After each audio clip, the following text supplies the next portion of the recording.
शाळेमध्ये भाषण करत असताना मुलींच्या डोळ्यात पाणी आणणारा तो एक वक्ता. त्याचं खानदान तुला माहित नाही. तो पोरगा तुझ्यापेक्षा वयाने कितीतरी मोठा.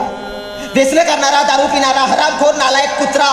एखादी कॅडबरी तुला काय आणून देतो? 200 रुपयाचा ड्रेस तुला काय घेऊन देतो? तुझ्या मोबाईल मध्ये बॅलेन्स काय मारून देतो? त्यासाठी ए हरामखोरांनो, तुम्ही असं करता? तुम्हाला सांगू का, त्या दिवसच्या कार्यक्रमामध्ये एक माता उठली आणि हंबरडा फोडला. क्लास 1 आहे सर, क्लास 1. 2 लाख रुपये पगार आहे, 2 लाख. पहिला पगार आला की बापाला सूट करायचं होतं, बापाला नवीन बूट घेऊन द्यायचं होतं. पण पहिला पगार यायच्या अगोदरच माझा बाप निघून गेला सर, माझा बाप निघून गेला. तुम्हासोबत असं होऊ नये, त्यासाठी तुम्ही आपल्या बापाजवळ जाऊन म्हणा, पप्पा पप्पा 20 वर्ष तुम्ही मला खाऊ घातले, 18 वर्ष तुम्ही मला उपाशी राहून खाऊ घातले.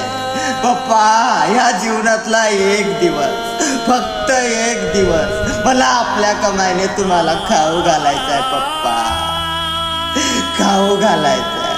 मी पळून जाणार नाही पप्पा, मी कोणाशी लग्न करणार नाही पप्पा, मला तुम्हाला खाऊ घालायचं आहे, तुमच्या चेहऱ्यावर हसू बघायचं आहे. म्हणा पप्पाला जाऊन म्हणा, रडा नको.